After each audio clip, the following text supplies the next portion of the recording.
결혼 5년차 커리어 우먼이에요. 고독은 산중에 있는 게 아니라 거리에 있다고 하잖아요. 저처럼 가족이 없이 자란 사람들은 이 말에 공감할 거예요. 살면서 매 순간 가족을 그리워하며 살지는 않지만 명절이나 크리스마스 때 가족들에 둘러싸인 주변 사람들을 보며 그제야 내가 혼자라는 사실을 인지하게 되니까요. 저 역시 그랬어요. 그런데 결혼해서 말도 많고 탈도 많은 시댁 식구들과 북적이며 살다 보니 외톨이였던 시절로 다시 돌아가고 싶지 않더라고요. 그래서 난생 처음 용기라는 걸 내보기로 했어요. 나를 가족으로 받아준 사람들을 위해 지금의 가정을 지키려고 말이죠. 저에게는 어린 시절 기억이라고 할 것도 변변이 없어요. 공원에서 부모 손에 버려진 저를 근처에서 풍선 팔던 아저씨가 발견해 인근 파출소에 데려다 주었고 이후엔 시설에 들어가게 되었다는 얘기만 들었을 뿐이니까요. 부모한테 버려진 충격이 커서 그랬는지 저는 시설에 들어간 지 얼마 안 돼서 심한 열병을 앓았대요. 그 탓에 7살 이전의 기억은 없어요. 차라리 다행인지도 모르죠. 자기 자식을 버릴 정도의 부모 밑에서 자란 어린 시절이 좋아봐야 얼마나 좋겠어요. 모르는 게 약이라고 차라리 기억이 없으니 그리워할 시절도 없어서 오히려 나았어요. 하지만 그런 저에게도 잊지 못할 사람이 하나 있어요. 공원에서 비를 맞고 울고 있는 저를 발견해 근처 파출소에 데려다 주었던 풍선장수 아저씨예요. 솔직히 풍선장수 아저씨가 저를 파출소에 데려다 주었던 기억은 안 나요.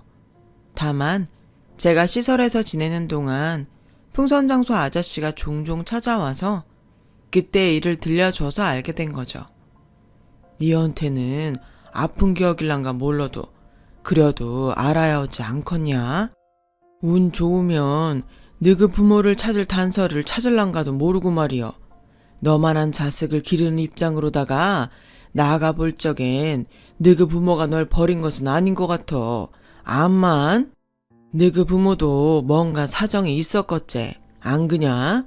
그니께 좋게 생각하자.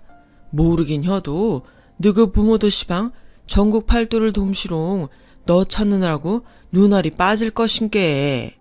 지 새끼 잃은 부모는 말이여 먹어도 먹는 것이 아니고 살아도 사는 것이 아닌 법이다. 그니께 너도 포기하들 말고 뭐라도 자꾸 떠올려 봐야. 아저씨 말 알겠제? 투박한 말투였지만 아저씨의 말 속에는 제가 부모님을 찾길 바라는 진심이 고스란히 들어있었어요. 그리고 그 마음은 저에게도 온전히 전해졌고요. 아저씨는 종종 시설에 찾아와 저와 아이들한테 풍선을 나눠주셨어요. 길쭉한 막대 풍선을 이리저리 돌리고 조여서 푸드리며 칼을 만들어주셨죠. 그래서 아이들도 아저씨를 좋아했어요. 아저씨 팔뚝에 진하게 그려진 호랑이 문신을 보기 전까지는요. 풍선을 얻으려고 아저씨 꽁무니만 졸졸 따라다니던 아이들은 아저씨랑 눈이라도 마주칠세라 꼭꼭 숨었죠. 여전히 아저씨 옆을 지키는 건 오직 저뿐이었어요. 어른도 넘어짐시롱 크고 그란다. 이 호랭이는 나가 철없을 적에 하도 속이 미친년 꽃다발맹크로 발광을 해서 정신 좀 차리려고 그려 넣은 것이여. 처음엔 괜히만 하던 것이 살이 쪄서 그런가. 시방은 백두산 호랑이맹크로 커불었지 뭐냐. 아가, 너도 이 호랭이가 무섭냐? 아저씨는 시험지 채점을 앞둔 아이처럼 걱정스러운 눈빛으로 저를 바라보았어요. 저는 대답 대신 호랑이 문신에 일회용 반창고를 붙여주었죠. 이러면 안 무서울 거예요. 아저씨는 한참 동안 반창고를 내려다보시다가 저를 안아주셨어요. 아저씨 어깨가 들썩이고 흐느끼는 소리가 들렸지만 저는 모른 척 했죠. 왠지 그래야 할 것 같았거든요. 그날 이후 풍선장소 아저씨는 더 이상 보육원에 오지 않았어요. 그렇게 시간이 흘렀고 9살이던 저는 중학교에 들어갈 나이가 되었어요. 그 흔한 사진 한 장 같이 찍은 게 없어서 언제부턴가 아저씨 얼굴도 기억이 가물가물 하더라고요. 기억나는 건 아저씨 팔뚝에 그려진 호랑이 문신뿐이었어요. 사춘기에 접어선 저는 보육원에서도 학교에서도 말수가 많이 줄었어요. 늘 있는 듯 없는 듯 조용히 지냈죠. 내게는 나를 지켜줄 사람이 없다는 걸 일찌감치 깨달았던 탓일 거예요. 내일 학교로 부모님 모셔와. 부모 없는 아이들에게 이 말처럼 무서운 말도 없거든요. 그러니 그런 소리를 듣기 전에 알아서 빌미를 안 만드는 게 최선이다 생각했죠. 며느리 시집살이 하는 심정으로 보고도 안 본 척, 들었어도 안 들은 척, 괜히 남의 일에 나서지 않고 몸살이며 숨죽이듯 그렇게 살았어요. 그러다 보니 별명이 투명인간이 됐고요. 주변에 누가 잘못을 했든 억울한 누명을 썼든 눈을 감고 귀를 닫고 산 탓에 저에게는 친구가 하나도 없었어요. 당연하죠. 그렇게 의리 없는 애랑은 나라도 친구하기 싫으니까요. 같이 놀 친구도 없으니 남는 시간엔 공부를 하거나 책을 읽었어요. 학교 도서관은 그런 저의 아지트였죠. 오래된 책에서 풍기는 쿰쿰한 책곰팡이 냄새가 전 그렇게 좋더라고요. 그러다 내친 김에 도서관에 있는 모든 책에 제 이름이 적힌 대출카드를 남기고 싶다는 생각을 하게 됐어요. 스스로 내기를 하듯 책을 읽다 보니 텅 빈 것 같았던 내 마음이 조금씩 채워져 가기 시작했고요. 하지만 졸업식까지도 학교 도서관에 있는 모든 책을 읽지는 못했어요. 생각보다 책이 많더라고요. 고3이 되고는 수능 준비로 바빠서 좀처럼 책을 읽을 시간도 없었고요. 하지만 꾸준한 독서 덕분에 고액의 논술학원에 다니지 않았음에도 저는 논술평가에서 1등을 할 수 있었어요. 당시 대입시험은 논술시험 성적이 당락을 좌우할 정도로 높은 비중을 차지하고 있었는데 그런 점에서 저는 대학 입시에 유리한 상황이었죠. 모의고사 성적과 내신 성적이 꽤 좋기도 했고요. 하지만 문제는 돈이었어요. 고등학교를 졸업하면 시설에서 나와야 하는데 정착금으로 받은 돈으로는 월세방 보증금도 감당이 안 됐거든요. 그런 상황에 대학 진학을 꿈꾼다는 건 말도 안 되는 거였죠. 그때는 정말 내게 부모가 없다는 게 피부에 와닿더라고요. 남들은 성적이 안 돼서 못 가는 대학을 좋은 성적을 받고도 못 가게 됐으니까요.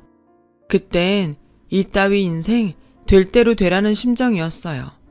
수능 시험을 마치고 남들은 논술 시험 준비를 하느라 한창 바쁜 그때에 저는 자포자기한 심정으로 지내야 했죠. 그러던 어느 날이었어요. 원장님이 급히 저를 부르시더라고요. 아무래도 퇴소 문제 때문인 것 같아서 마음의 준비를 하고 원장실을 찾아갔죠. 그런데 뜻밖의 얘기를 하시지 뭐예요. 지영아, 너 대학 갈 수 있겠다. 널 후원하겠다는 분이 나섰어. 대학도 보내주시고 네가 원한다면 유학도 보내주시겠단다. 이게 꿈이냐 생시냐? 원장님은 당사자인 저보다도 더 신이 나서 어쩔 줄 몰라 하셨어요. 그러니까 논술시험 준비나 열심히 해. 이렇게 좋은 기회를 놓칠 수는 없지 않겠니? 원장실을 나올 때까지도 실감이 안 나더라고요. 그저 어리벙벙 하기만 했어요. 어린 시절 읽었던 키다리 아저씨라는 동화 속 주인공이 된 것 같았거든요. 그래서 저는 그날부터 본격적으로 논술 시험을 준비했어요. 학교 도서관에 틀어박혀 관련 서적을 읽으며 기출 문제도 풀어보고 국어 선생님께 첨삭 지도를 부탁드렸죠. 그리고 드디어 제가 지원한 대학에서 논술 시험을 무사히 치를 수 있었고 그 대학에 최종 합격할 수 있었어요. 내게는 허락되지 않은 줄 알았던 대학 생활을 하게 된 거예요. 입학에 맞춰 시설에서 제 짐을 챙겨서 대학 기숙사로 옮겼어요. 2인 1실 방이었는데 지금까지 시설에서 아이들과 함께 생활을 해온 탓에 저로서는 불편할 것도 없었죠. 오히려 시설도 좋고 강의동과 도서관도 가까워서 편하고 좋더라고요. 게다가 후원자분 덕분에 학비에 대한 걱정도 없이 넉넉한 용돈까지 받으며 살 수 있어서 그 어느 때보다 편했고요. 대학에서 학부를 졸업하고는 미국으로 유학도 떠날 수 있었어요. 그동안 학점 관리를 잘한 덕분에 저희 학교와 자매 결연을 맺은 미국 대학의 교환학생으로 가게 됐거든요. 출국을 앞둔 일주일간은 제가 자란 시설로 돌아가 보육원 아이들과 함께 시간을 보내기로 했어요. 저한테는 고향집 같은 곳이기도 했고 원장님께 물어볼 것도 있었거든요. 후원자를 만나고 싶다고? 네, 대학까지 보내주시는 것도 감사한데 유학까지 보내주신다니까 가만히 받고만 있을 수는 없어서요. 피 한 방울 안 섞인 저한테 그동안 너무도 많은 걸 지원해 주시기도 했고요. 만나 뵙고 감사 인사라도 드리고 싶어요. 그러자 원장님은 난처한 표정으로 그러시더라고요. 네 마음은 충분히 이해를 한다만 처음부터 널 후원하는 조건이 절대로 자신의 신원을 밝히지 않는 거였어. 아무래도 찾아뵙는 건 안 될 것 같구나. 아, 차라리 감사 편지를 쓰면 어떨까? 편지는 내가 직접 전해드릴 수 있거든. 그렇게 저는 후원자분께 감사 편지를 쓰게 됐고 얼마 뒤 유학길에 오르게 되었어요. 미국에 도착하고 얼마 뒤 원장님한테 편지는 잘 전했다고 연락이 왔어요. 편지를 받은 후원자분께서 제게 몸 건강히 공부 잘 마치고 돌아오라는 말을 전해달라고 하셨다더군요. 그렇게 얼굴도 모르는 분의 후원 덕분에 저는 4년간의 유학 생활을 무사히 마칠 수 있었어요. 그리고 한국에 들어와서는 곧바로 취업 전쟁에 뛰어들었죠. 미국에 있는 동안 이름 있는 기업에서 인턴 생활을 경험했던 터라 내심 합격할 자신도 있었어요. 가고 싶은 회사를 골라 총 5군데의 입사원서를 넣었는데 저는 그중 3군데에서 서류 심사에 합격해 최종 면접을 보게 되었어요. 압박 면접이 꽤 살벌하게 진행된 탓에 합격자 발표를 앞두고는 왠지 자신이 없어지더라고요. 지원자들이 다들 학벌도 좋고 스펙도 좋아서 많이 주눅이 들었거든요. 불안한 마음이 현실이 되었는지 저는 첫 회사에서 불합격 통보를 받았어요. 불안하긴 했지만 막상 떨어졌다는 문자를 받으니 겁이 나더라고요. 남은 2개 역시 불합격이면 어쩌나 걱정도 됐고요. 그런 저에게 원장님은 아직 끝난 게 아니니 실망하지 말라고 다독여 주셨지만 이러다가 다 떨어지면 어쩌나 걱정도 되고 기껏 유학까지 보내주신 후원자분께 죄송해서 미치겠더라고요. 하지만 다행히 2번째 회사와 3번째 회사 모두 합격을 했고 그 중에 더 좋은 곳으로 골라서 갈 수 있었어요. 합격 통보를 받고 나니 이제야 비로소 숨을 좀 쉴 수 있겠더라고요. 사실 겉으로 표현은 안 했지만 그동안 혼자서 끙끙 앓고 있었거든요. 취업이 인생의 전부는 아니지만 그래도 제 인생에서 큰 부분을 차지하는 것도 사실이니까요. 그렇게 저는 27 끝자락에 비로소 홀로서기를 할 수 있었어요. 그리고 첫 출근에 앞서 후원자분께 2번째 편지를 썼죠. 덕분에 좋은 환경에서 공부할 수 있었고 좋은 회사에도 취직할 수 있었다고요. 허락하신다면 이번만큼은 직접 만나서 감사 인사를 드리고 싶다고 말이죠. 하지만 이번에도 후원자분께서는 원장님을 통해 거절을 하셨어요. 사회에 첫 발을 내딛었으니 이제는 스스로 살아갈 힘을 기르라는 말씀과 함께요. 그렇게 저는 두 번째 거절을 당했고 이후에는 편지를 쓰지도 만나고 싶다고 조르지도 않았어요. 대신 감사한 마음을 가슴에 담고 언젠가 나와 같은 처지의 아이에게 도움을 주어야겠다고 다짐을 했죠. 그게 후원자분께 은혜를 갚는 일이라고 생각했거든요. 이후 회사에 첫 출근을 하게 된 저는 정말 눈코 뜰 새 없이 바쁘게 지냈어요. 모든 신입사원들이 다 그렇듯 학교에서 배운 것과는 전혀 다른 업무 형태에 매 순간 멘붕이 왔고 더불어 회사에 적응하느라 전력을 다해야 했거든요. 그렇게 3년을 보낸 저는 드디어 대리로 승진하게 되었어요. 그러던 어느 날이었죠. 원장님이 회사로 찾아오셨더라고요. 마침 점심시간 때라 근처 식당에서 점심을 대접해드리는데 글쎄 뜬금없이 선을 보라고 하지 않겠어요? 선을 보라고요? 저는 아직 결혼 생각이 없는데요. 당장 결혼하라는 게 아니야. 좋은 자리라서 아까워 그러는 거지. 만나보고 싫으면 거절해도 돼. 그동안 공부도 하고 일하느라 연애도 한번 못 해봤잖니. 딱히 결혼할 마음은 없었지만 원장님이 주선하는 자리라서 마냥 거절을 할 수도 없더라고요. 그래서 내키지는 않았지만 약속 장소로 선을 보러 나갔어요. 창가 자리에 앉아있던 남자는 제가 들어서자 얼른 자리에서 일어나더군요. 한눈에 봐도 선보러 나온 사람 같았어요.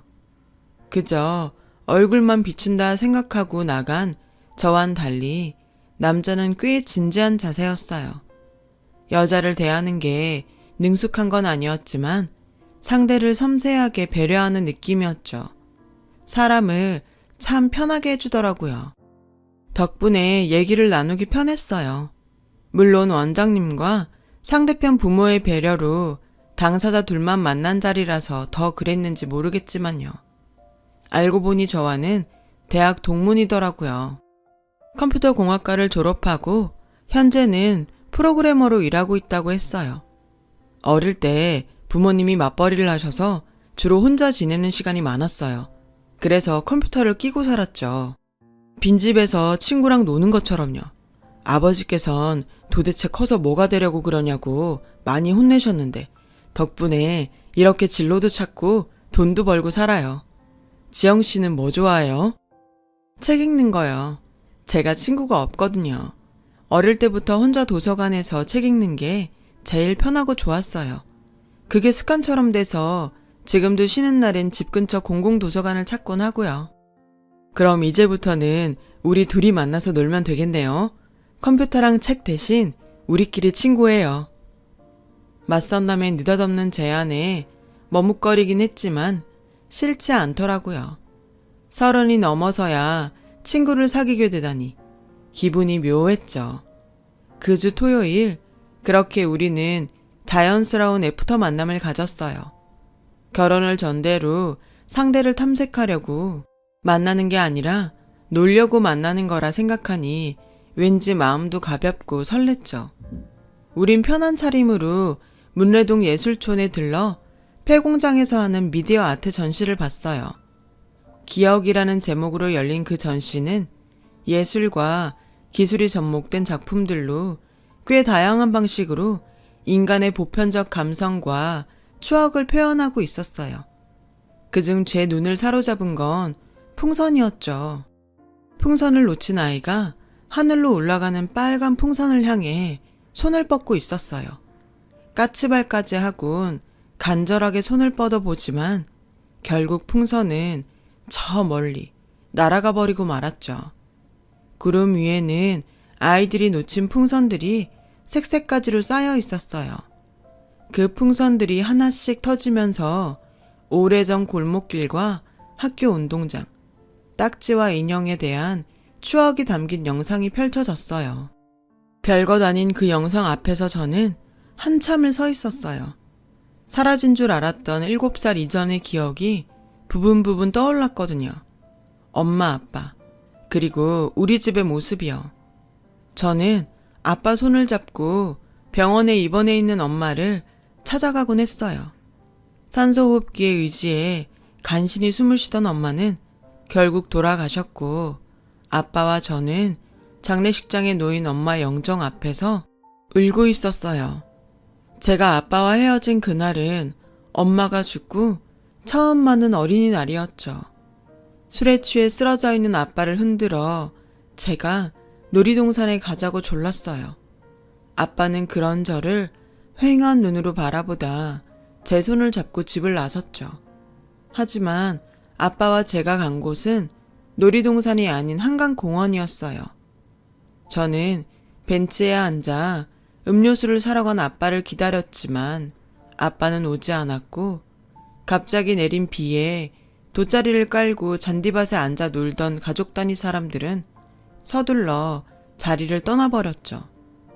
유일하게 남은 건 저와 풍선장소 아저씨 둘 뿐이었어요. 제게 손을 내밀던 풍선장소 아저씨의 커다란 손이 제 마지막 기억이에요. 생각지 못한 순간에 느닷없이 떠오른 기억에 전 숨도 쉬기 힘들 정도로 감정이 격해졌고 토해내듯 울음을 쏟았어요. 순간 관람객들의 시선이 제게 쏟아졌고 맞선남은 겉옷을 벗어 제 얼굴을 감싸곤 가만히 안아주더군요. 저는 그렇게 안긴 채 한참을 울었어요. 그날 맞선남의 차를 타고 저희 집까지 오는 내내 그는 제게 아무것도 묻지 않았어요. 먼저 입을 연 건 저였죠. 아까는 미안했어요. 갑자기 어린 시절 기억이 떠오르는 바람에 감정이 격해졌나 봐요. 저 때문에 많이 곤란했죠. 아니요. 오히려 다행이라고 생각했어요. 저라도 옆에 있어서. 그 순간 맞선남의 그 말이 그 어떤 위로보다 따뜻하게 느껴졌어요. 처음으로 나 아닌 누군가에게 기대고 싶다는 생각을 하게 되었죠. 그래서 가슴에 꽁꽁 싸매고 있던 제 과거와 지금까지 살아온 얘기들을 모두 털어놓았어요. 이런 나여도 괜찮냐는 시기기도 했지만 사실은 이런 나를 좀 품어달라는 간절한 부탁이기도 했죠. 그날 헤어진 이후 며칠간 맞선남에게선 연락이 오지 않았어요. 수요일쯤 되자 후회가 되더라고요. 내가 분위기에 휩쓸려 괜한 짓을 해서 웃음꼴이 됐다고 자책도 했고요. 그런데 다음날 퇴근을 하는데 회사 앞에 맞선남이 서 있더라고요. 그를 보자 창피하기도 하고 야속한 마음도 들어서 냉랭하게 대했어요. 그랬더니 그 사람이 그러는 거예요. 나 아무래도 결혼하게 될 것 같아요. 그 얘기하려고 왔어요. 그 말에 순간 열이 확 올랐지만 어차피 이렇게 된 거 쪽팔리게 끝내진 말자는 생각에 아무렇지 않은 척 말했죠. 그래요? 잘 됐네요. 근데 축하한다는 말까지는 못하겠어요. 그럼 안녕히 가세요. 싸늘하게 말하고는 막 돌아서려는데 맞선남이 제 손목을 잡더라고요. 누구랑 결혼할 건지 안 물어봐요? 아, 이러면 좀 곤란한데. 나 지금 그쪽한테 프로포즈하고 있거든요. 지영씨, 나랑 결혼해요. 그 순간 헛웃음이 났어요. 어설픈 이 남자의 프로포즈도 웃겼고 이 정도 반전도 감당할 여유가 없는 저의 가난한 마음이 가여워서였죠. 그럼에도 불구하고 안심이 되더라고요. 그 남자를 째려보다가 못 이기는 척 프로포즈는 마음에 안 들지만 좋아요. 우리 결혼해요. 승낙을 해버렸어요. 만난 지 딱 3번 만의 일이었죠. 우리는 사귀기도 전에 결혼을 결정하곤 그제야 연애를 시작했어요. 순서는 뒤바뀌었지만 연애를 하는 동안 내 결정이 틀리지 않았다는 확신은 점점 강해졌죠. 그런데 얘랑의 집을 방문하고는 솔직히 그 마음이 살짝 흔들리긴 했어요. 자식은 부모의 거울이라는데 아버님이 얘랑과는 달라도 너무 달랐거든요. 김치 사업을 하신다는 아버님은 딱 봐도 사장님 포스였어요. 문제는 회사에서만 그러시는 게 아니라 집에서도 군림하려 드신다는 거였죠. 얘랑의 집은 아버님 왕국 수준이었어요. 아버님의 말에 따라 예랑과 어머님은 일사불란하게 움직였고 아버님 밑에서 일하는 남편의 외삼촌도 마찬가지였죠. 아버님 말 한마디에 온 집안 식구들이 벌벌 떨 정도였어요. 아버님 눈 밖에 나는 순간 끝인 거였죠. 우리 결혼에 대한 결정 역시 온전히 아버님의 허락에 달려 있었고요. 그래, 결혼하면 일은 어떡할 거냐? 계속 할 거냐? 아니면 살림을 할 거냐? 그러자 어머님이 끼어드셨어요. 여자가 결혼을 했으면 살림을 해야지. 30이면 서둘러 애를 낳아도 남들보다 처지는데 일은 무슨? 그 순간 아버님이 버럭 소리치셨어요. 어디서 감히 끼어들어? 내가 지금 당신 헛소리 듣겠다고 이러는 거야? 어디서 건방지게. 잔말 말고 입 다물고 가서 상이나 차려.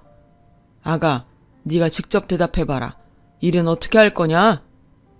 순식간에 살벌해진 분위기 속에서 예랑과 어머님은 제 입만 쳐다봤어요. 제 대답에 따라 이 결혼이 성사되느냐 마느냐가 걸려 있었으니까요. 사실 저는 일을 계속하고 싶었어요. 하지만 가부장적인 아버님 성격상 제가 일을 택하면 싫어하실 게 뻔했죠.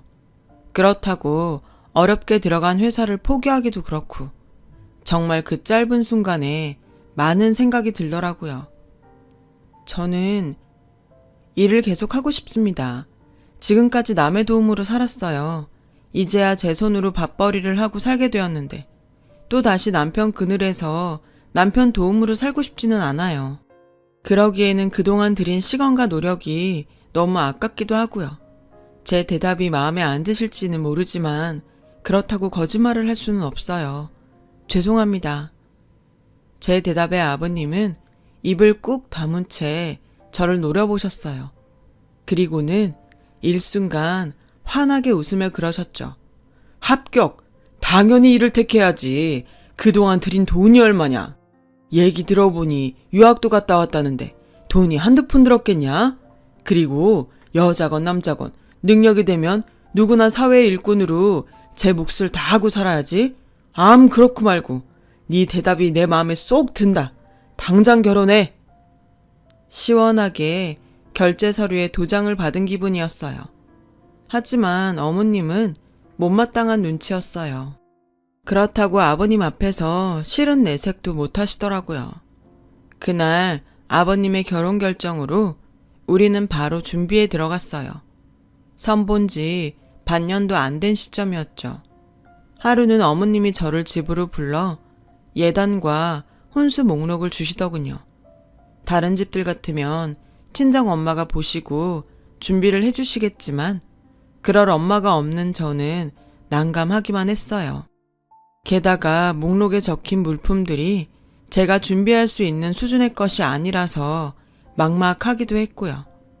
이런 일에 예랑을 끌어들이는 것도 미안해서 혼자 끙끙 앓고 있는데 며칠 뒤 아버님께서 집으로 호출을 하시더라고요. 나는 그 전통혼례가 마음에 들더구나. 결혼식장에서 공산품 찍어내듯이 하는 결혼식보다는 확실히 그쪽이 나아. 괜히 평소에 얼굴 한번 안 보고 사는 사돈의 팔촌까지 줄줄이 불러서 축의금 장사하는 것보다 조촐하게 식구들끼리 혼례도 올리고 구경꾼들한테 밥 한 끼 대접하는 게 좋지 않겠냐 이거지. 어차피 식장에 들어갈 때 손잡아줄 아빠도 없고 부를 친구나 친척도 없는 저로서는 구미가 당기는 제안이었어요. 하지만 어머님 생각은 달랐죠. 아버님한테 혼날까봐 대놓고 말은 안 하셨지만 조용히 꿍시렁대셨거든요. 그간 뿌린 축의금이 얼만데 그걸 포기해? 아휴 속 터져. 그러자 아버님이 한 소리 하셨죠. 다 들린다. 속갯말은 속으로만 해. 저는 어머님 눈치가 보여서 바로 대답을 할 수 없었어요. 그러자 보다 못한 예랑이 끼어들었죠. 결혼식은 저희 둘이 상의를 해볼게요. 그보다 혼수랑 예단은 꼭 해야 하나요? 가능하면 생략하고 까지 말하는데 아버님이 예랑의 말을 뚝 끊으셨어요. 내 얘기도 안 끝났는데 어디서 건방지게 끼어들어? 입 안 다물어? 아가, 그 예단이랑 혼수 말이다. 난 그런 거 필요 없다. 하지 마라. 부모가 딸 자식 맞아들이면서 그런 거 받는 건 말도 안 되는 짓이고 네가 그런 거 바리바리 싸들고 올 정도로 내 아들이 대단한 놈도 아니다. 따지고 보면 이 결혼은 네가 믿지는 장사나 진배 없으니까 네 몸만 오는 걸로 얘기 끝내자. 그럼 이상? 아버님의 깔끔한 정리로 어머님의 A4 2장짜리 예단과 혼수 목록은 한순간에 폐기 처분이 돼버렸어요. 그러자 어머님은 이번만큼은 절대로 못 참는다시며 눈을 치켜뜨셨죠. 나요, 이렇게는 결혼 못 시켜요. 남들은 며느리 드릴 때 명품 백도 받고 모피코트도 받는다는데 내가 뭐가 부족해서 빈손으로 며느리를 드려요. 나 25에 제 취자리로 들어와서 이날 이때까지 재훈이 4배 아파 낳은 자식처럼 키우면서 당신한테 뭐 하나 바란 적 없어요. 하지만 이번만큼은 안 되겠네요. 나도 남들처럼 시어머니 대접 톡톡히 받고 며느리 드릴 거예요. 그러니까 당신도 아무 말 마세요. 이 여편 내가 실성을 했나? 어디서 눈을 치켜뜨고 바라기야. 그리고 자식 키운 대접을 받으려거든 재훈이 저놈한테 받을 일이지 왜 엄한 며느리한테 받겠다고 난리야. 한 번만 더 그딴 소리 해봐. 짐 싸서 친정으로 보내버릴 테니까. 이놈의 막장 드라마만 주구장창 보더니 어디서 막장 시어미 노릇이야. 분명히 말했으니까 앞으로 이 얘긴 끝. 결국 어머님은 아버님의 기세에 눌려 더 이상 아무 말도 하지 못하셨어요. 그 후로도 분가 문제도 아버님의 일방적인 결정에 따라 정해졌죠. 그런데 시간이 지날수록 진정한 승자는 아버님이 아닌 저일지 모른다는 생각이 들더라고요. 전통혼례도 따지고 보면 고아인 저에겐 치부를 드러내지 않는 결혼식이었고 예단이며 혼수 문제도 어쨌든 저한테는 최상의 결과였으니까요. 게다가 아버님의 독단에 따라 결정된 분가 문제도 저한테는 땡큐였고요. 그제야 알겠더라고요. 지금까지 아버님은 아버님의 방식대로 제 처지를 고려해 주셨다는 걸요. 과정은 과격했지만 저를 아껴주시는 아버님의 마음은 온전히 제게 닿았어요. 물론 어머님의 분노도 동반됐지만요. 아버님 뜻에 따라 전통 혼례를 올리고 제 직장 근처에 신혼집도 차렸어요. 신혼 초반엔 툭하면 찾아와 잔소리를 하시던 시어머니도 아버님의 불호령이 떨어진 뒤 발길을 끊으셔서 우리 부부는 둘만의 오붓한 신혼을 즐길 수 있었죠. 그렇게 결혼하고 1년쯤 되었을 무렵 청천벽력 같은 소식이 들렸어요. 아버님이 뇌경색으로 쓰러지셔서 반신불수가 되신 거예요. 거기에 언어장애까지 생겨서 말씀도 제대로 하지 못하게 되셨죠. 그 당당하고 호탕하시던 아버님은 이전과는 전혀 다른 모습으로 변하셨고 그동안 아버님한테 눌려 살던 어머님은 뒤늦게 제 세상을 찾으셨어요. 아버님을 대신해 회사를 운영하신다고 살림도 팽개치시고 출근을 하셨고 주말에는 친구분들과 골프를 치러 다니시느라 집을 비우셨죠. 아버님의 병수발은 평일엔 간병인의 도움을 받았고 주말에는 남편과 제가 도맡아야 했어요. 저를 통해 아버님 소식을 들은 원장님은 한 걸음에 달려오셨어요. 아휴, 강 사장님, 이게 무슨 일입니까? 어쩌다 이런 모습이 되셨어요? 원장님은 아버님 손을 잡고 울먹였어요. 그러자 아버님도 눈물을 흘리시며 뭔가 말씀하시려고 하시더군요. 하지만 마음처럼 말이 나오지 않았고 답답한 마음에 멀쩡한 왼주먹만 움켜쥐실 뿐이었죠. 그 손을 보자 불현듯 종이에 쓰시면 되겠다는 생각이 들어 아버님 왼손에 펜을 들려드리고 메모지를 대드렸어요. 메모지에는 삐뚤거리는 글씨로 이렇게 적혀 있었죠. 나에 대해 아무 말도 하지 말아주세요. 원장님은 몇 번이나 알겠다고 약속을 하시고는 돌아가셨어요. 긴 병에 효자 없다고 아버님의 병수발이 1년 넘게 이어지자 저도 남편도 조금씩 지쳐갔어요. 주말 이틀을 꼬박 아버님을 간병하고 돌아와 쉬는 날도 없이 직장 생활까지 병행을 해야 했으니까요. 그러는 와중에도 어머님은 아버님 병수발은 나 몰라라 하셨어요. 늘 회사 일로 바쁘시다며 아침 일찍 나가서 밤 늦게야 들어오셨죠. 간병인 아주머니 말에 따르면 종종 외박을 하는 것 같다고도 했고요. 저는 이렇게는 안 되겠다 싶어서 회사에 반차를 내고 아버님 회사로 어머님을 만나러 갔어요. 아버님이 계시는 집에서는 말하기는 곤란했으니까요. 그런데 어머님이 안 계시더라고요. 출발 전에 어머님께 전화했을 때 어머님이 회사라고 하셨거든요. 주문량이 많아서 자리를 뜰 수 없다고요. 하지만 제가 둘러본 김치 공장은 전체 라인의 절반 이상이 멈춰 있었고 직원도 너댓 명밖에는 없었어요. 그래서 공장장님께 공장 상황을 물었죠. 큰 사장님 쓰러지시고 사모님이랑 사모님 남동생이 다 말아 드셨어요. 매출이 좋은데도 직원들 월급도 밀리고 대금 결제도 안 해주니까 어쩌겠어요.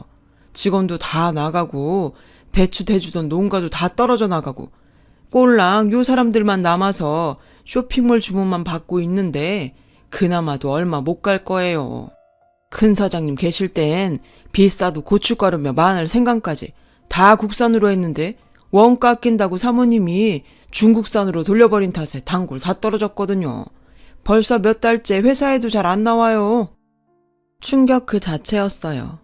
공장 상황이 이런데도 어머님은 그동안 명품백에 구두, 심지어 차까지 바꾸고 온갖 사치를 다 부리셨거든요. 툭하면 사업하려면 가꿔야 한다고 말씀하시길래 그런가 보다 했는데 완전히 뒤통수를 맞은 거죠. 평소 성격대로라면 남이야 어떻게 되든 손 놓고 뒤로 물러서서 있을 저였지만 남편과 아버님을 생각하니 도저히 그냥은 못 있겠더라고요. 그래서 난생 처음 남의 일에 참견을 하기로 했어요. 일단 남편한테 김치공장 상황을 전하고 어머님한테는 아무 내색도 안 한 채 업체에 연락해 어머님의 뒷조사를 의뢰했어요. 그 주 주말에 저 혼자 시댁에 찾아가 아버님 간병을 하는데 생각지 못한 문제가 생겼지 뭐예요. 일요일이라 아버님 목욕을 시켜드려야 하는데 남편이 김치공장 일로 못 와서 제가 직접 아버님을 씻겨드려야 하는 상황이 된 거예요. 이런 일은 처음이라 난감하더라고요. 그건 아버님도 마찬가지셨죠. 아버님은 한사코 안 씻겠다고 하셨지만 밤에 진땀을 많이 흘리셔서 그럴 수가 없는 상황이었어요. 결국 물수건으로 중요 부위를 제외한 다른 곳만 제가 닦아드리는 걸로 협의를 하고 아버님 상의를 벗겨드렸어요. 그런데 아버님 오른팔에 낯익은 문신이 있지 뭐예요? 풍선장소 아저씨의 호랑이 문신이요. 문신을 보고 놀라자 아버님은 서둘러 왼손으로 문신을 가리셨어요. 그리곤 당황하신 듯 웅얼거리셨죠. 잘 알아들을 수는 없었지만 분명 시방, 거시기라고 하신 것 같았어요. 저는 그 길로 원장님께 전화를 걸어 혹시 아버님이 풍선장소 아저씨냐고 물었어요. 원장님은 어떻게 알았냐고 오히려 되물으시더군요. 그리고는 다 알려진 마당에 뭘 더 감추겠냐면서 그동안 저를 후원해준 분이 아버님이라고 했어요. 강 사장님이 비밀로 해달라고 하셨지만 그러다 그냥 돌아가시면 너도 가슴에 맺힐 거 아니니 너를 며느리 삼아 딸처럼 데리고 살고 싶으시다고 하도 부탁하셔서 선자리도 마련했는데 다행히 일이 잘 돼서 얼마나 좋아하시던지. 근데 그 얘긴 누구한테 들은 거니? 풍선장수 얘긴 강 사장님이랑 나밖에 모르는 일인데 네 남편이랑 시어머니도 몰라. 그 말을 듣자 가슴 깊은 곳에서부터 뜨거운 무언가가 번져 올랐어요. 그 길로 아버님 방으로 달려가 아버님을 끌어안고 엉엉 울었죠. 왜 진작 말 안 했어요? 내가 그동안 아저씨를 얼마나 그리워했는지 알아요? 그렇게 기다려도 안 와서 아저씨도 날 버린 줄 알고 무서웠다고요. 나 몰래 후원해 줄 게 아니라 차라리 나 보러 와주지 그랬어요. 난 그거면 됐는데, 그걸로 충분했는데. 미안해요, 아저씨.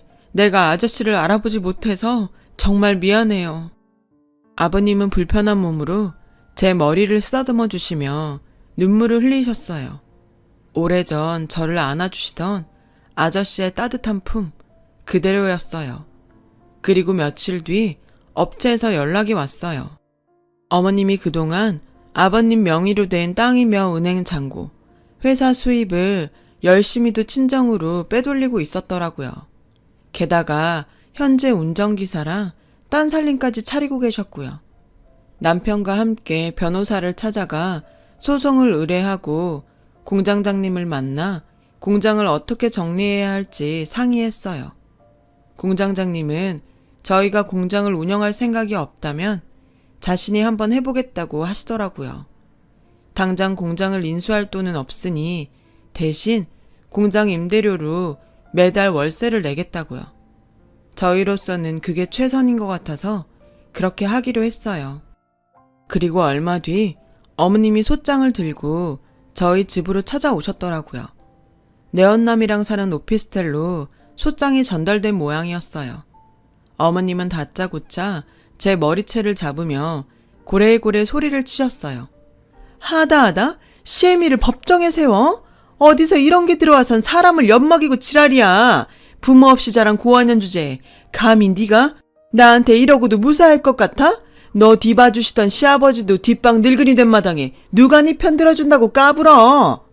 저는 어머님 머리채를 잡으며 말했어요. 왜? 내 편이 없을까봐 걱정이세요? 고양이 쥐 생각해주고 있네요. 근데 어쩌죠? 난 남편도 있고 시아버지도 있고 이젠 법도 내 편일 텐데 어머님한테 누가 있을까요? 어머님 내연남? 돈 몇 푼 쥐어주니까 어머님이 아버님 재산 빼돌린 거 녹취까지 해주던데 그런 남자가 퍽이나 당신 편 들어주겠다? 그러게 어지간히 해드셨어야지. 적어도 아픈 남편 버려두고 딴 살림은 차리지 말았어야지. 인간 말종 같은 짓 혼자 다 해놓고 인간 대접 받길 원했어요? 어림없으니까 꿈도 꾸지 마세요. 내가 당신 지옥불에 던져줄 테니까. 전 시어머니를 현관 밖으로 밀어버리고 문을 닫았어요. 한참을 배를 누르며 문을 두드리던 시어머니는 얼마 안 가 돌아갔어요. 문 밖에서 하는 통화 소리를 들어보니 내연남과 싸우는 것 같더라고요. 그러게 믿을 사람을 믿었어야죠. 돈으로 맺어진 남녀 관계는 결국 돈으로 끝난다는 걸 어머님이 너무 늦게 한 거죠. 결국 얼마 뒤 어머님은 구속이 되었고 어머님이 친정으로 빼돌린 재산과 그 가족들이 착복한 돈은 바로 돌려받았어요. 하지만 이미 많은 돈을 써버린 탓에 받은 돈은 재산 중 일부에 불과했죠. 그래서 돌려받지 못한 돈은 소송을 통해 분할 상환 받기로 했어요. 물론 그 돈을 다 받지는 못하겠지만 어머님과 그 가족들한테 평생 고통을 주기 위해서 그렇게 했어요. 그리고 저희 부부는 본가로 들어왔어요. 아버님 곁에서 사는 게 간병을 하기도 편하고 무엇보다 마음이 편해서요. 그리고 긴 병에 지치지 않도록 따로 주말 간병인도 두었어요. 우리 부부가 지치지 않아야 아버님도 오래 모실 수 있을 것 같아서요.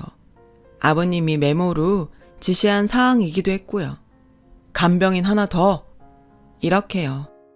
만나게 될 인연은 언제고 다시 만나게 된다는 말처럼 풍선장소 아저씨와 저는 이제 시아버지와 며느리로 살고 있어요. 아저씨가 오랜 시간 동안 제 뒤에서 저를 지켜주신 것처럼 이제는 제가 아저씨를 지켜드리려고 해요. 지금까지 저의 긴 사연 들어주셔서 감사드려요. 여러분, 사연 댓글에 응원과 현명한 조언 부탁드려요. 좋아요와 구독은 저에게 큰 힘이 됩니다. 오늘도 좋은 일 가득하세요.